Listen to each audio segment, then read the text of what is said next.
Muy buenas a todos, bienvenidos al canal.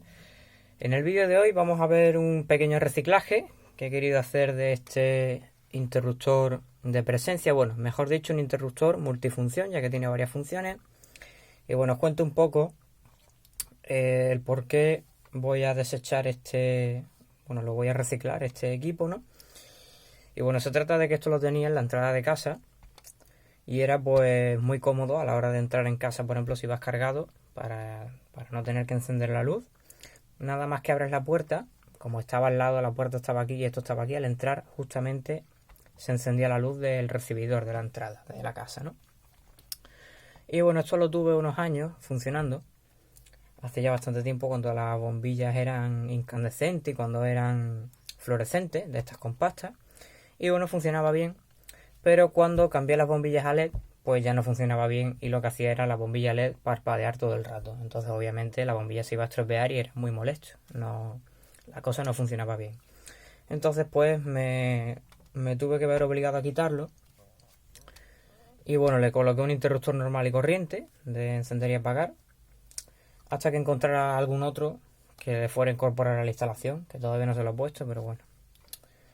Y este se lo quité. Entonces el funcionamiento de estos detectores, si nos fijamos ahí, tiene dos bornas, ¿vale? Esto tiene aquí dos bornas. Por ahí dentro, bueno, ahí están los tornillos, por aquí dentro donde se mete el cable, tiene dos bornas. ¿Y esto por qué? Bueno, un detector normal, que es apto para LED o para todo tipo de lámparas, tiene tres cables. Una fase para alimentar al interruptor, un neutro para también alimentarlo a él y un retorno de salida a la lámpara. ¿Qué pasa? Que esto estaba hecho para colocarlo en un cajillo o en una caja donde le llegaban dos hilos, uno de entrada de fase y otro de salida de fase para la lámpara. Entonces, ¿este dispositivo cómo se alimenta si no tiene neutro? Bueno, pues se alimenta de la misma realimentación que producía las lámparas incandescentes. Y bueno, la fluorescente a mí también me funcionaba.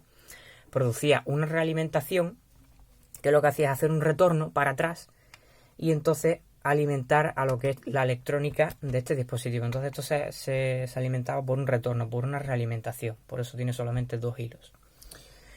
Y por eso mismo pues ya no vale para LED.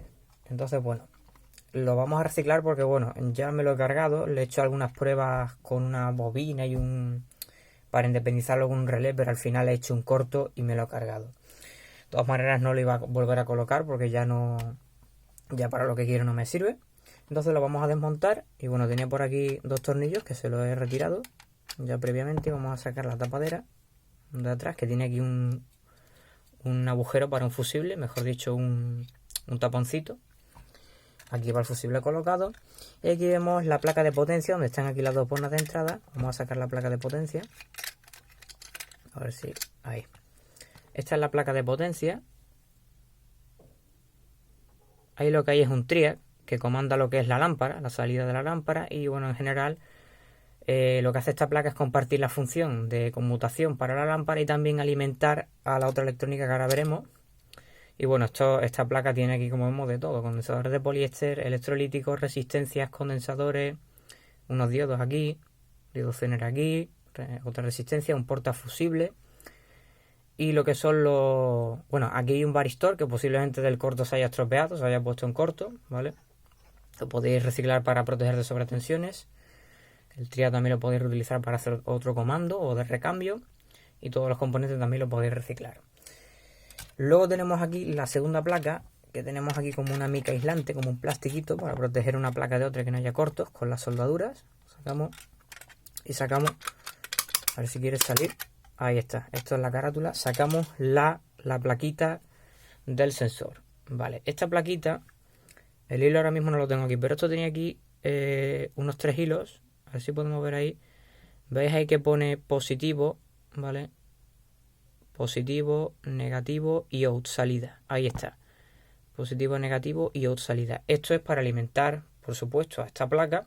Y el out da una salida de señal o de voltaje, ¿vale?, a lo que es esta placa, para que se cite el triac y deje paso, para que pase la corriente a la salida de la lámpara. Esta plaquita, todas estas placas de sensores, bueno, esta en este caso es multifunción. ¿Por qué? Porque tiene, fijaos, aquí tiene el PIR, el sensor PIR, que de hecho ahí mismo lo pone ahí claramente PIR y el modelo, me imagino.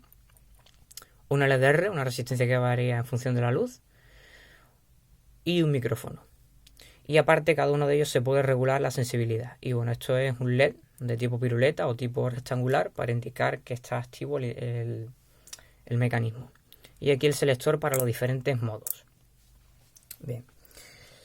Si nos fijamos en la carátula de aquí, voy a abrirla para que veáis cómo eran las regulaciones y cómo era la... Ahí está.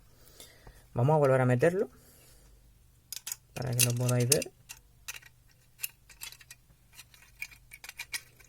Tengo que acertar donde va el LED porque es bastante complicadillo. Ahí está. A ver esto que parpadea un poco. Bueno, aquí tenemos lo que es el interruptor y si nos fijamos aquí pone on, encendido, off, PIR. Este selector de aquí, este que va aquí sería el PIR. Y aquí el PIR más el micrófono. Ahí vemos el micrófono. Los ajustes de sensibilidad, de tiempo, de los lux que le da, la cantidad de luz y el micro. Y aquí dentro está lo que es el LDR y el propio PIR.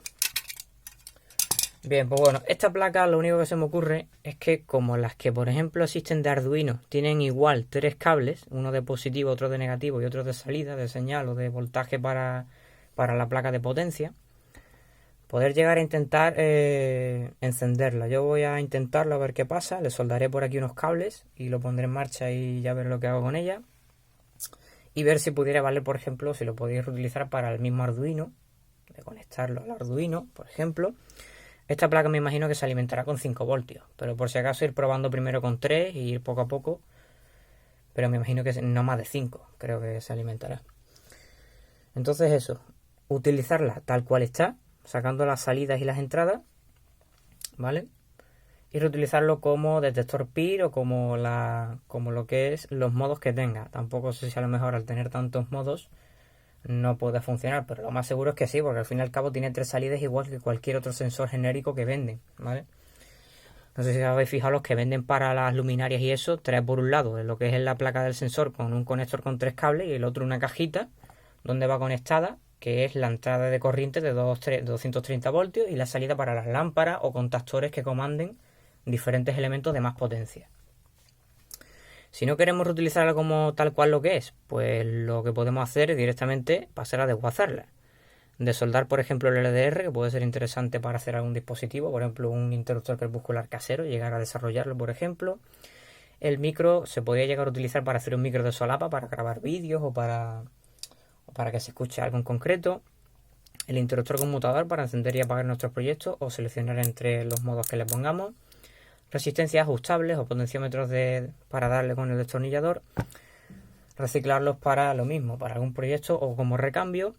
El LED piruleta o LED rectangular, pues igual con 2 y pico o 3 voltios se va a encender para algún proyectillo. Y los demás componentes SMD que bueno, si alguien tiene equipo de soldadura para recuperarlos, pues puede sacar resistencias SMD, condensadores, aquí hay unos diodos Zener, un transistor aquí chiquitito, bueno, diferentes componentes. Ah, bueno, y aquí detrás, fijaos, condensadores electrolíticos. Bueno, de la placa de potencia, como he dicho antes, el trial, las bornas que se pueden desoldar, el varistor, resistencias, condensadores, el portafusible, ¿vale? Y de la caja esta, ¿vale? Esta cajita, bueno, le podéis quitar la tapa o no, pero bueno, esta caja, así como está tal cual, podemos llegar a utilizarla si la tapamos. Voy a quitar esto de aquí porque se sale lo que es la tecla del interruptor. Muchas veces tenemos un cajillo que es el hueco donde va la caja, que está empotrada en la obra, donde va cogidos los mecanismos, enchufes, interruptores, etcétera. Y a lo mejor la hemos anulado. Hemos quitado un enchufe de ahí o un interruptor que ya no queremos volver a usar, por ejemplo, ¿no? Algo de eso, ¿no? Y se nos queda el agujero y lo queremos tapar para que sea más seguro que nadie meta la mano y tenga un accidente eléctrico. Pues bueno, una vez que tengamos en el cajillo, dentro de la caja, unas fichas de empalme con los cables aislados y bien aislados, que no haya problema. Siempre utilizar mejor fichas de empalme. Si no tenéis, pues cinta, pero la cinta se suele despegar y podéis tener un accidente, un cortocircuito y temas serios. Así que mejor una ficha bien puesta. Y para anularlo, lo que podéis hacer es esto, como veis, tiene aquí sus 4 tornillos de ajuste y de fijación a la caja. Podéis hacerlo con tornillo, o si es de las cajas más antiguas, de estas que no tienen tornillo, utilizáis estas grapas. Las vais apretando de aquí, las vais apretando, y esto lo que hace es abrirse en la caja y ya no deja salir. De tal manera que se queda fijada. Entonces podemos usarlo como tapadera para tapar ese hueco. Esto se colocaría aquí tal cual, con la tecla aquí dentro, y ya lo tendríamos listo para que no se viera lo que es nuestro mecanismo dentro. También lo podemos usar para una salida de cables. Si por ejemplo de la caja no es para alimentar alguna cosa que no queramos que tenga enchufe, se desconecte, le hacemos el agujero más grande o este mismo lo aprovechamos y pasamos un cable dentro a través de él. Le metemos un cable por aquí y lo sacamos directamente para alimentar algo en concreto que no queramos que esté con un enchufe, ya sin proteger la caja. Mejor siempre proteger todas las cajas que estén cerradas para que no salten chispas, por ejemplo, a cosas que haya cercanas de tela o de madera que pueda prender fuego. Siempre hay que tener cuidado con las instalaciones eléctricas. Por lo demás, nada más. Esta mica de plástico para aislar algo, si la queréis, y poco más. Aquí hemos hecho el reciclaje de los tornillos, que ahora mismo aquí no los tengo, pero le he quitado los tornillos. ¿Vale? Si os es más cómodo y esto os estorba, este hueco, podéis cortarlo por aquí con una sierra o algo y dejarlo aquí a ras al metal, como si fuera un mecanismo, para que tengáis más hueco aquí para almacenar más fichas o más instrumentos, ¿vale? Más instrumentos no, más conexiones, más empalme. Y nada, espero que os haya gustado el vídeo. Ya sabéis, si es así, no olvides darme un buen like y suscríbete a mi canal y activa la campanita para que cuando suba un vídeo te lleguen las notificaciones. Y nada, comentar, compartir y hasta el próximo vídeo. Adiós.